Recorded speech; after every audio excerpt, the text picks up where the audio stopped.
अस्सलाम वालेकुम फ्रेंड, कैसे हैं आप लोग। उम्मीद है ठीक होंगे। आज मैं आपके साथ शेयर कर रही हूँ बहुत ही ज़बरदस्त स्नैक्स की रेसिपी। और इसके लिए आपको चाहिए होगा एक अदद आलू और एक कप सूजी। इससे इतने सिंपल तरीके से, जो कि सारी किचन में आपके पास चीज़ें अवेलेबल होती हैं, इतने मज़े के हेल्दी स्नैक्स बनाएंगे कि आप इसको, कोई मेहमान आ जाएँ तो आप इसको झटपट से बना सकते हैं। बच्चों को लंच बॉक्स में बना के दे दें, सब बहुत ही शौक़ से खाएँगे। तो चलें स्टार्ट करते हैं इसको बनाना। यहाँ पे मैंने एक आलू लिया है बड़े साइज़ का। अच्छी तरह से आपने धो लेना है इसको, इसकी मिट्टी वगैरह साफ़ कर लें, इसके छिलके उतारेंगे और फिर आपने इसको कद्दूकश कर लेना है। मैंने एक छोटा ग्रेटर लिया है, जिस तरह भी आपकी आसानी हो, सहूलत हो, उस तरह से आपने इसको कद्दूकश कर लेना है। और ये उबला हुआ नहीं है, कच्चा आलू है। ये पूरा इस तरह से मैं ग्रेट कर लूँगी इसको, और इसमें मैं पानी डाल देती हूँ, क्योंकि ये इसको आप इस तरह से रखते हैं ना बगैर पानी के तो काला हो जाता है। तो जब तक हम इसकी दूसरी चीज़ों की तैयारी कर लेते हैं। यहाँ से मैंने 3-4 हरी मिर्चें ली हैं और 1 टेबलस्पून साबुत जो धनिया होता है वो ले लिया है। इसको मैं कूट लूँगी, और मैंने बहुत बारीक नहीं किया है इसको मैंने मोटा मोटा कूट लिया है। इसको कूट लिया, अब इसको एक साइड पर रख देते हैं। यहाँ आधी गड्डी मैंने धनिया की ली है, और इसको अच्छी तरह से मैंने वॉश कर लिया, और ये मैंने डंडियों समेत ही ली है। और इसको आपने अच्छी तरह से चॉप कर लेना है।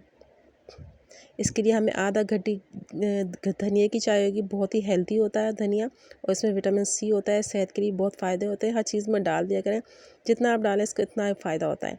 अब यहाँ पे देखिए, मैंने एक पैन ले लिया है, 2 टेबलस्पून ऑयल लिया है। ज़्यादा ऑयल नहीं जाएगा इसमें।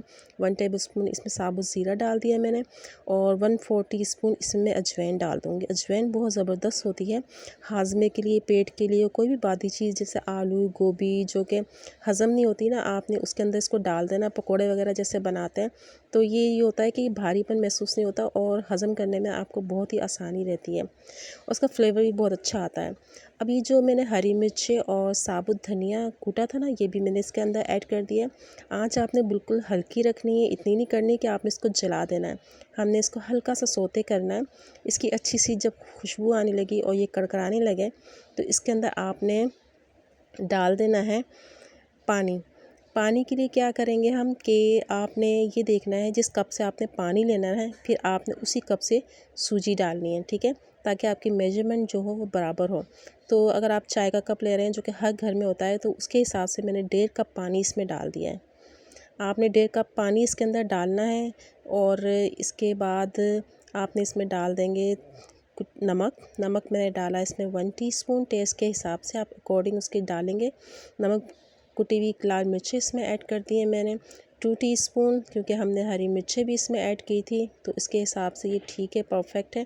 अभी जो मैंने आलू ग्रेट करके रखा हुआ था ना, इसका मैंने पानी निकाल दिया है। वो पानी समेत आपने इसमें नहीं डालना है। ये आलू मैंने इसके अंदर डाल दिए हैं। आलू डालने के बाद आपने इसको थोड़ी देर पकाना है। बिल्कुल आपने इसको पकाना नहीं है कि आपने आलू को गला देना है। फ्लेम मैंने हाई कर ली है, और इसको मिक्स कर रही हूँ। और आलू डालने के बाद आपने इसको 1 मिनट पकाना है बस, इससे ज़्यादा नहीं, क्योंकि आलू का क्रंच रहना चाहिए, हमें आलू को पकाना नहीं है। तो थोड़ी देर मैंने इसमें चम्मच चलाया है, और 1 मिनट हो गया है। तो उसी कप से, जिस कप से मैंने पानी डाला था ना, आपने उसी कप से जिसमें आपने पानी डालना है, उसी से आपने सूजी लेनी है। और सूजी लेनी है 1 कप। पानी मैंने डाला 1.5 कप, 1 आलू लिया है, और 1 कप आपने सूजी लेनी है। सूजी एकदम नहीं डाल देनी, फ्लेम को आपने मीडियम रखना है, और थोड़ी थोड़ी सूजी डालते जाएंगे, और चम्मच चलाते हुए आपने इसको मिक्स करते रहना है।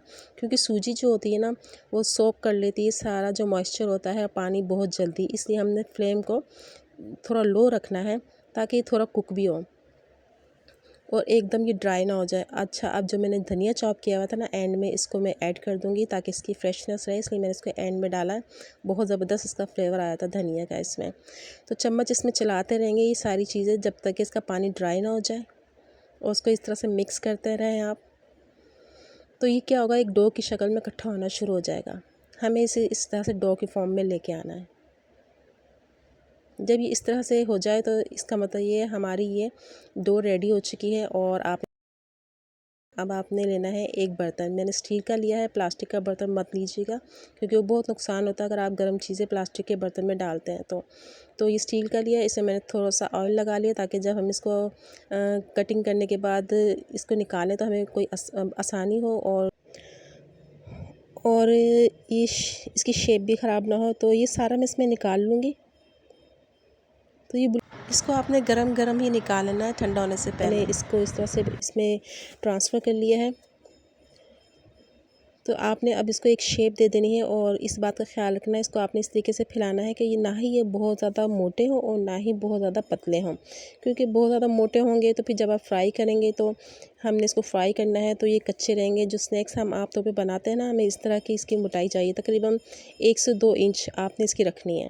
तो मैंने इसको शेप दे लिया है अच्छी तरीके से कि चारों तरफ से बराबर हो, ये नहीं कहीं से पतला हो कहीं से मोटा हो। उसके बाद आपने इसको आधे घंटे के लिए छोड़ देना है ताकि ये सेट हो जाए। ये ठंडा होगा तो ये सेट हो जाएगा। जब ये कंप्लीट सेट ठंडा हो जाएगा तो फिर मैं आधे घंटे इसको रेस्ट देती हूँ, फिर आपको दिखाती हूँ उसको। तो आधा घंटा हो चुका है और ये देखें बिल्कुल अच्छी तरह से सेट हो चुका है ये। अब हम इसकी कटिंग करेंगे। पहले आप इस तरह से शेप दे लें कि आपने इसकी किस तरीके से कटिंग करनी है। इसके मैं स्क्वायर पीसेस काटूँगी, कुछ मैं छोटे स्क्वायर पीस बनाऊँगी और कुछ ट्रायंगल बनाऊँगी और आपको दिखाऊँगी कि इसको आपने कैसे शेप देनी है। आप अपनी पसंद की कोई भी शेप दे सकते हैं इसको। बहुत ही ईज़िली कट हो जाते हैं और बहुत ही ज़बरदस्त लगते हैं। तो पहले तो मैं इसके थोड़े से स्क्वायर पीसेस कट करूँगी और कुछ बड़े स्क्वायर काटूँगी। तो आप ये देखें बहुत ही इजी और आसानी से ये कट जाते हैं। ये मैं स्क्वायर पीस एक निकाल लूँगी इसमें से बड़ा वाला, इसको एक साइड पे रखते हैं। इसका ये है कि आप आपको जो भी पसंद हो ना, आप इसकी शेप में कटिंग कर सकते हैं। बहुत ही ईजीली हो जाते हैं ये। और मैं आपको मुख्तलिफ़ तरीक़ों से बनाकर इसलिए दिखा रही हूँ ताकि आपको आइडिया हो कि आप इसमें कैसे कैसे शेप कट कर सकते हैं। अब ये जो बड़े वाले पीस थे ना, इसको मैं सेंटर से कट कर लूँगी तो ये ट्रायंगल बन जाएंगे। तो ये दिखने में भी बहुत अच्छे लगते हैं और ये है कि ज़्यादा बड़े भी नहीं होते और खाने में आप जब खाएंगे ना तो उसको ज़ाया भी नहीं होते कि बड़ा जो होता है बच्चे खाते नहीं हैं।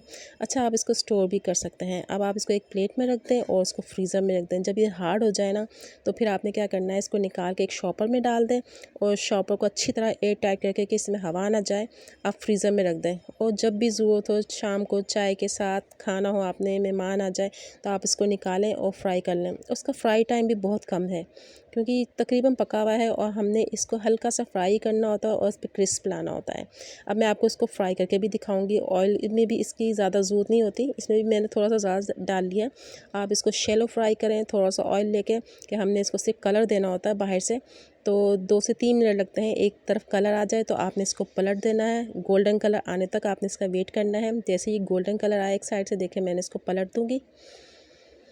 चूँकि इसमें सूजी है और इसी वजह से ये बहुत ही क्रिस्पी बनते हैं, बहुत ही मज़े के बनते हैं। हमने इसको बहुत ज़्यादा ओवर कुक नहीं करना क्योंकि ये सब कुछ पका हुआ है इसमें। हमने सिर्फ इसको फ्राई करना है कि इसमें अच्छा सा क्रिस्प आ जाए। तो ये कंप्लीट 5 से 6 मिनट लगते हैं, 3 मिनट एक साइड से और 3 मिनट दूसरी साइड से।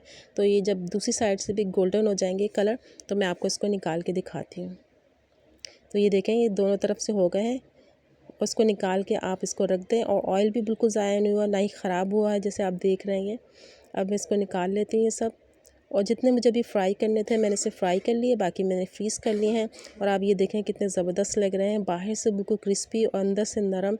इसको केचप के साथ, चटनी के साथ या रायते के साथ खाएं, बहुत ही मज़े के लगते हैं ये स्नैक्स। और हेल्दी भी हैं, जिसमें हमने आलू और सूजी का इस्तेमाल किया है।